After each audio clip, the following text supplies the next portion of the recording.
Lindsay here, the Frugal Crafter. This is this is past Lindsay here from 2 weeks ago recording this video, or 1 week ago. I don't know, time is crazy. Anyways, happy Saturday Chatterday. I am currently in New York or flying home from New York.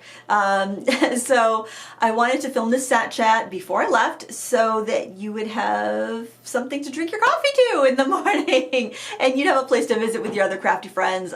It's so neat to read the comments because then you see people chatting with each other every week that have kind of come to find this little place on the internet as a refuge against the crazy, crazy world. And I'm filming this a week in advance, so who the heck knows what's happening in the world? I don't, so I hope it's good. I hope it's well.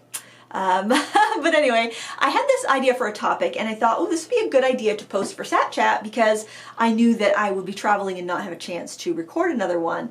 And the topic here is things that I do differently as a YouTuber that I wouldn't do as a studio artist or illustrator, or if that was like what I mainly did, or even a hobbyist painter. The reason I want to bring this up is because well, there's a couple reasons actually. A lot of times I'll get asked for product recommendations, and I mean, it's really difficult to recommend products without knowing somebody's situation. It's like, well, how much do you want to spend, and what qualities are you looking for, and what part of the world do you live in, because prices are different everywhere. If I recommend Daniel Smith paints and you live in Australia or the UK, you're gonna pay so much more than we would pay here in America. Same thing is if like you're in Germany and you're recommending Schminke paints, you're gonna pay way less in Germany than everybody else in the rest of the world. So it's just, that's one of the reasons I wanted to bring this topic up. And the other reason is that a lot of YouTubers, we'll do like craft room tours or supply tours. And of course we're doing reviews, and we could be using different products in almost every video, and it's overwhelming. And I think that it normalizes, it can normalize an overconsumption. It can make people think that it's normal to have, you know, 100 watercolor palettes, or, you know, 20 sets of pencils, or, you know, whatever massive amount of things, because frankly, a lot of YouTubers purchase a lot of these things to review because their audience is interested in that, and review videos, haul videos, those type of videos are what really gets a lot of views and traction on the platform. So if you want people to see your tutorials, you need to get the eyeballs to your channel, and a great way to do that is through haul videos. Now, I stopped doing haul videos a couple of years ago, unless it was something really unusual, like I think I shared what I bought on Prime Day. Now, it wasn't like as massive of hauls as you'd see out there, and it's not, you know, even before. The reason I stopped doing haul videos, honestly, is because I was feeling kind of gross about it, and I was at this point, I was at AC Moore, and this was probably the last time I bought like an excessive amount. It was before I did the big KonMari clean out. I was buying this satchel, and it had markers in it, and the markers were the AC Moore Premier brand, which actually were very similar to the Tri-Chisel Nib, the Prismacolor markers. So I like those type of markers. So I had and they're still there. They're in my stash. It came with 48 markers. It had a great little, it had the Spectrum Noir like marker racks in it. And the thought that came to my mind when I picked that up was, this will be great in a haul. And I reflected on that. I bought them because it's like, man, they were a great price. It was like regular $150, and I think it was like $49 or something. And I did actually still use the bag. I use it whenever I'm traveling. It fits my kit, my big camera, and all my stuff, passports and all kinds of stuff. So I use all the things. I have the marker trays are upstairs on my fun art desk, but so I did use it all. But still, I'm like, that's a thought that came into my mind. It was this kind of canny business person's thought, this will bring views. And I was like, yeah, but what about the people that are watching this? And it didn't quite, like, this will bring views was enough of a reason, I guess, at that point. But then, like, after I posted it, I was kind of thinking, is this what I want to be doing? It's very tempting because it brings views, and that's why a lot of people do it. And there's some channels where it's like, oh my goodness, they just posted a haul last week, and it's like, holy cow, it's so much stuff. And I think because I've backed off doing it, I see it kind of clearly, like, oh my goodness, what are they going to do with all that stuff? And then you see some channels that they've only been active for 2 years, and they have got a room that's bursting at the seams with things, and it's like, wow, my room is bursting at the seams with things, but I've been painting and drawing since I was 7. I was a art teacher before I had kids and before YouTube, and I was writing for magazines, and I was, I ran my own studio. So it's like this collection has built up slowly over time, although I will say since I've been on YouTube it did go a little bit faster. And then a lot of us get reached out to by brands. Do you want to review this? Do you want to review that? And I'm a curious person. I love to try out different things. But I want to make it clear, that's why I say when I do a review, like this was sent to me for free, or I paid X amount of dollars for it, so that if the company jacks up the price after I post a review, then you know what was fair. And because if I say these pencils are pretty good and I pay $20, they're pretty good for $20 pencils. If they're all of a sudden $80, well, that's another story altogether. You know what I mean? That's why I say how much I paid, or what the retail value of something was, or what it was priced at the time that it was purchased. So as a YouTuber, having all of these different things to review it's fun. It's good for my channel. I know I can use them in workshops later on, so they don't go to waste. But as like an art teacher in my own studio without YouTube, I would purchase very differently. As a freelance artist, not teaching, I would purchase very differently. And I just want to go over those differences in case you're in one of those situations and you're wondering, what's normal? How much should I have? Should I have more than I do? Because I think sometimes we look at other people on social media and we think, oh, I need to have more. Look how much she has. Look how much he has. I want to do that thing. I should have this much. And we don't grasp how unrealistic a lot of things online are. I mean, I'm seeing people's craft tours because it's fun to see what people have. It's fun to see how people organize stuff. I really love it to see how people organize things in a mishmash way, not with like brand new bought furniture that specifically for their craft supplies, but like things that have built over time. I find that very interesting.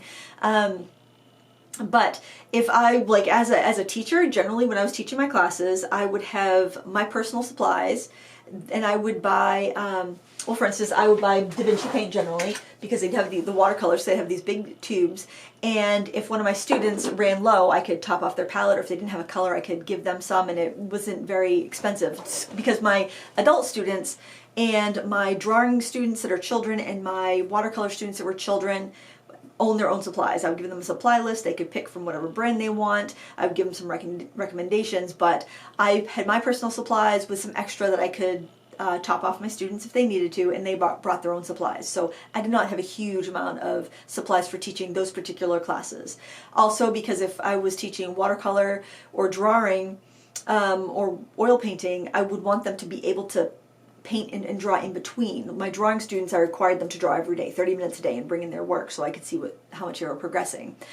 So as an art teacher, I really didn't need to have that much stuff on hand for those particular classes.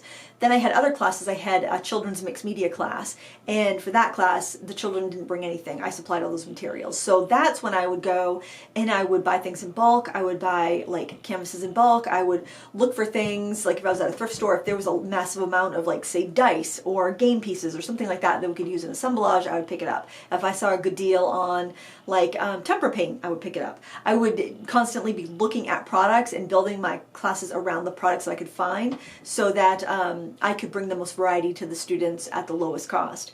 And when I teach at places like rubber stamp shows, I'm responsible for bringing all the supplies. So that's where like all of those like back stock of things that I get to review, like colored pencils, markers, things like that, those come in handy there, because I can just bring all that and then spread it out, and everyone's got different types they can try, and then if they love a certain brand, they can go home and buy that brand. You know, they get to have a smattering of all these different things. So that works out for me. But before, like if I wasn't doing, well, I didn't do convention teaching until I was already on YouTube for a while, so if I wasn't doing that, I would definitely be kind of looking for a good deal and honing it down and trying to, you know, build a class around a smaller arrangement of products. And then I also teach watercolor classes on the go at the library. Sometimes I do sip and paints for watercolor, not too often though. I'm not a sip and paint teacher. I am more of a teaching in a series teacher, but I do have a teaching kit, and basically, and I do like project graduations and things like that, where I have 20 tins of watercolor. They're aquafine, and they're aquafine because that's what I got a really great deal on. Jerry's Autorama was clearancing them for $10 for a 24 tin color set, and Dale Rowney Aquafine is like their student grade. It's not their kids grade, or they've got a few different grades, but it's their student grade. It's kind of like Cotman. And then I also have a set of, actually it's a library set of Cotman. They asked me to hang on to it because I teach the library classes, but there's like I think like maybe 10 Cotman sketcher boxes, and I have my own personal sketcher box, but yeah, so and my watercolor tins are all in a rolly cart, like the scrapbooking cases with, and then what I do is when I get student paints to review, if they're not something that I'm going to keep in with my regular artist grade tubes, like some student paints are good enough to keep with your artist grade tubes, like Van Gogh. I even keep Cotman tubes in there, but like ones that are decent. But he's like, yeah, I'm not gonna put this in my artist grade tube storage. All of those paints, I will put them with my traveling kit, and that way if a tin goes low, runs low, or if maybe a student needs a color that I don't have in that tin, I probably have it in one of these student grade tubes, and then I can squirt them out a little bit in their tin, and they can try that, they can paint with that. So that's what I do with all of the student grade watercolors that come into my path. And that's always really good too, because if I'm teaching like kids classes at the library, I can fill like the little disposable palettes and put like a dollop of all the different colors for a particular project, so they're not overwhelmed by the set of 24. So we did lupins at the library with the kids, and they were little kids. They were anywhere from like, I was at ages 5 to 10, and we had big pieces of paper, and I took the little plastic 6-well palettes. You can get them at the dollar store. I think I got them in bulk from Oriental Trading at one point, and I do wash them out after class, and I put enough paint that they would need for that class, and I just put the colors they would need so they wouldn't get mud. They had like a fuchsia, a purple, a blue, and a sap green. Yeah, I think that was it. And so you're not going to make mud with those colors. I mean, you could, if the fuchsia and the sap green together, you could make mud, but it's pretty hard to make mud. And these paintings were beautiful. And then when they were done, we went to the sink, we cleaned out our palettes, and that was that. And there was very little waste. And I was able to make use of those supplies that I had left over from reviewing and different projects like that. So I just kind of I also wanted to explain what I do with some of these excess products, just in case people are like, oh my word, that's crazy. It is kind of crazy. But yeah, so if it was like non-YouTuber teacher me, I would probably use tempera paint. And for that age group, you could add tempera paint, add water. It would give you a very similar result, and it would be less costly. You'd want to find those products that you could do more with. So like for kids classes of tempera paint, you can use that to paint a birdhouse. You can use that to paint a watercolor. You can use that for so many different projects. Plus it washes out of clothing, which is really good when you're teaching kids. Let's see, as an independent artist, as just somebody like a studio artist or hobby artist, even an artist that sells their work, and if I didn't do any teaching, I would just buy my favorites. I would use my M. Graham watercolor palette. I probably wouldn't have bought anything other than those M. Graham watercolors. I would just buy a tube as I use them up and have one palette. I'll show you that palette. I've had this for quite a while. It's kind of yellow. I don't know if it shows yellow on the screen or not. It's gotten so brittle I had to duct tape the edges, and because the cover was falling apart. But it's funny that the cover got really yellow, probably because it had exposure to light, but the inside of the palette is nice and white. But this is what I've used since the late 90s when I bought my M. Graham watercolors. They were kind of my first professional watercolors. I mean, I had a tube here of Winsor Newton, but I didn't have like a full arrangement of anything. And my local art store got these in, and it was a brand new buy. And they were he gave me an awesome deal on if I bought every color. I bought every color except for the grays. I'm not crazy about gray, black, or white. And yeah, I got a really great deal on them. And then I just refilled the pans, and I refilled the wells. And I bought, I've had to buy a few colors that I've used a lot of, like ultramarine blue and sap green and whatnot. But yeah, I mean, I would just have this, and I would just get tubes as needed, and that's it. I would buy paper as needed. I'd buy arches, probably, because honestly, if I was a studio artist and I wasn't so into all of the different brands that are available now, I wouldn't know about Hahnemuhle. I wouldn't know about That's pretty much, I pretty much use Hahnemühle and Arches, sometimes Fabriano. I didn't know about Fabriano, but I preferred Arches to Fabriano. But I would just kind of just stick to Arches. I would stick to this paint. I would, you know, stick to the brushes I had. Maybe, you know, if one got really frayed or really blunt, I would buy another sharp one, but I would still keep the old one for like spattering and larger washes and stuff, but definitely pared down. Yeah. So, and if you know an oil, and I like to paint multimedia, so I like to use pastels, I like to use oil paints.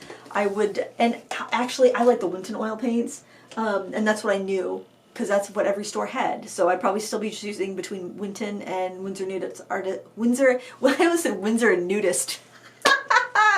That's quite the company, Windsor and Nudist. Windsor and Newton. I would be using, I like their Winton paints, at least I used to. I have no idea how they are now, because I haven't bought that paint in a long time. Lasts, if you keep it capped up, it lasts forever. I buy the big tubes though, because I was teaching, and again, I would top off my students' palettes. Or if we're doing a project together, then I'd be like, just bring a canvas and I got the paint, you know, because it was pretty affordable. I have no idea what the prices of that for are now, but yeah, I'd probably stick to that. I do like M. Graham's oil paints as well. But now there are so many different brands that I've been able to try because I've been on YouTube and brands have sent them to me and I enjoy them and they're great and they're just as good, but I wouldn't have known about them. And I would just be sticking to the tried and true that I could find at my regular art store. Now I'd say you probably have way more choices than when I was teaching prior to YouTube. But you definitely would not need to buy every brand and try every brand, because there's not that much difference. But when you get a good quality product and a good quality brand, there's not that much difference. You're not going to find a humongous difference between Winsor & Newton and Sennelier. You'll find different brands have different properties you like. I really like M. Graham, but I've got to make sure I keep this palette flat because the paint will travel. If you live in a humid area, M. Graham, Sennelier, those are probably not going to be the best paints for you. You're going to want something that dries a little harder, maybe Core watercolors. I really like Core too. See, I have so many favorites now. I like so many because I've had a chance to try so many, but if it wasn't for the opportunities that I've had on YouTube to justify trying all these different brands, I would just be sticking to the tried and true. And I bet you find a lot of people that don't watch YouTube, a lot of artists that don't really pay much attention to online stuff, that they're using a lot of the classic brands. And that's fine, that's great, there's nothing wrong with that. But I think a lot of times we are looking for the next best thing. And rather than honing our skills, we're looking for that magic tube that we're going to buy that's going to push our skills to the next level. And it doesn't exist. I'm just going to tell you, it doesn't. There isn't a pencil out there that's going to make you a better artist. There isn't a tube of paint. There isn't a magic brush. You know, it's fun to collect these things. It's fun to try them out. But I mean, once you've got the basics and you've got a good, you know, level of quality materials, it's about the time at the brush. It's putting that brush to paper. It's, you know, learning your skill. You'd be better off to spend some money on some painting books than more supplies if you've got an adequate supply of good materials. And I'm not saying buy Dollar Tree watercolors and paper and, you know, that's good enough to get started with. I mean, that absolutely get started with that. If that's all you can afford, get started with it. It may hinder you a bit because there's a balance there where the supplies could actually hinder you a bit. If they're really full of fillers, they can make you look like a worse painter than you are. But there's also a lot of middle-of-the-road paints that are totally fine to start with, and you can create beautiful things with. That, you know, I've had students that will like come to one of my classes at the library where we're using Cotman paints, and I've done my sample painting with the Cotman paints, the same set they're using, and they'll swear right up and down that they're not getting the results that I'm getting because they are not using professional paints, and or they'll complain that I have professional paints at home. It's like, you are more than welcome to bring your professional paints to class, but this is what I painted this with, and this is what I'm providing for the class. You can bring your professional paints if you want, but I assure you, you can paint this painting at this level with those paints. You know what I mean? So it's just, I guess I'm kind of a hypocrite because I enjoy trying all these different products, and I'm lucky that I get to do that. And I'm going to continue to review products because I think it's fun, and also if I can warn people against a bad product or recommend something that will do the job for less, I'm happy to do that. But I also don't want people to feel like this is normal. This is absolutely normalized. And the thing about YouTube is anybody can have a YouTube channel. We're all normal people. We're not, you know, actresses and actors, and you know, we're everyday people. Anybody with a phone can have a YouTube channel. So it feels like, well, that's normal. If this person has a mansion, and this person has, you know, a Rolls Royce, and this person has 300 watercolor palettes, and this person, you know, it's like, well, that must be normal. That must be what everybody else is doing. I should probably do that too. Or if I'm not doing it, or if I don't want to do it, then there's something wrong with me, and I am, you know, I'm less than. And I don't want anyone to ever feel less than. I can't imagine anybody. I don't think I give anybody an inferiority complex. But I don't want anyone to like be like, well, I need to have that many markers. No, you don't. This, I do get a lot of comments on the markers there. The markers have been collected since, it was funny because I was looking at some old blog posts. I was trying to find a tutorial, and I thought I had done a video for it. What are we at for time? We got a few more minutes. I was looking for a tutorial that I could have sworn I did a video on. And so I couldn't find it on my YouTube channel. I've got almost 3,000 videos on my YouTube channel. So, and YouTube's search function is not great when you're trying to search your own videos in your behind the scenes in your YouTube dashboard. So I went to my blog. My blog is a better search capacity. So if you're ever searching for a project you know I've done, search my blog. If for whatever reason, it just finds stuff better. So I was looking for this little Valentine's project that I had made, and it was like from, it turns out it was like from 2009 maybe, or 2010. And I had my Copic markers. I had this little, because I had colored something, and I had this little stack of Copic markers on my table that I had taken a picture of so people could see what colors I used. So this was like 12 or 13 years ago, and Copic markers were not my first markers. My first markers were Prismacolor. And I think, because what I did was, on my Prismacolors and my Pro markers, I actually colored a sticker, and I stuck it on the end because their coating was not that great. But they were Prismacolors, and then Pro markers, because my local art shop stocked Pro markers. Prismacolors, because that was those were the first I bought. I had a set of Bic Markets, a 36 set from Sam's Club, and I was practicing blending with those and doing marker art with those. And then once I felt like I kind of did all I could with the 36 set, I'm like, I need some lighter colors. So I went on Blick and I ordered Prismacolor because they were the best value, and I was familiar with that brand because I'd used Prismacolor pencils since I was 5 in art classes. And so I ordered lighter and muted tones from Prismacolor. And then when my local art shop had Pro marker, I would go in and buy a few markers here and there. When I ordered my Prismacolor markers, they were $1.89 each. I don't know how I remember that, but I do. Probably because I had such a small budget for art supplies. And this was, yeah, I didn't really get into markers until after I had kids. So this was like about the time I was starting my blog, 2008, 2009. And I've built since then. You know, my mom got me some Copics for Valentine's Day one year. And those are actually, I don't think I bought any Copic markers other than that. I bought refills for them. And then, what else did I bought some open stock. Oh, I bought Spectrum Noir, which I don't have in this rack. I actually have them in their own tub. They're not my favorite. The Spectrum Noir markers, I find that the ink doesn't blend quite as well as other brands, which is weird because I find the ink to be very similar across brands. But for some reason, the classic Spectrum Noirs, I had some, I mean, you could do it, but they just seem to be a little bit more difficult to blend than others, so I didn't put them here. And then some of these, and then probably beyond that, they're ones that were sent to me for review. That I really like, the Art and Flies, some of the newer Spectrum Noirs, some like the Blick Studio. I did buy the Blick Studios; those were nice too. But again, it was built up over a decade of purchasing markers. So it's not like that was like I went down to the store and I bought all these in one day and spent thousands of dollars. No, they're not even all Copic. So. It looks like they're all Copics. You might think that I'm a millionaire and I've got a big stash of Copics right there, like, you know, nothing, like it's nothing. But no, built up over years, and that's what you don't see on YouTube. And I just want you to know that it's not normal. It's not. And I know it's kind of like saying, you know, the pot calling the kettle black, or, you know, do as I say, not as I do. Do whatever you want. It's your money. You spend it however you want. I hope you find immense joy from it. But I just don't want you to feel like you need to have all that in order to create good art. I feel like my coloring was just as good with my first set of Prismacolors than it is with all of these. Maybe not. I mean, I have a lot more experience under my belt, but you definitely can do just as much with this, you know, with not that much, I should say. I don't know what I'm trying to say. I guess I'm trying to say don't feel bad if you have more or you have less than somebody else.